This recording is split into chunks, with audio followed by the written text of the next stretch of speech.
It's the little things.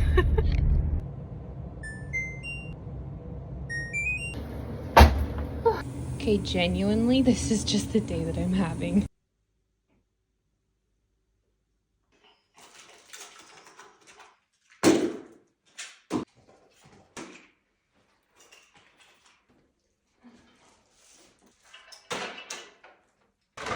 Also, this is what it looks like to have a 3-year-old when you're supposed to leave your faucets running or dripping. He said Bluey needed to take a shower. Both of my kids fell asleep, so let's pray I can get through this as quickly and quietly as possible. I was saving this for dinner, but I think I'm just gonna have wine instead.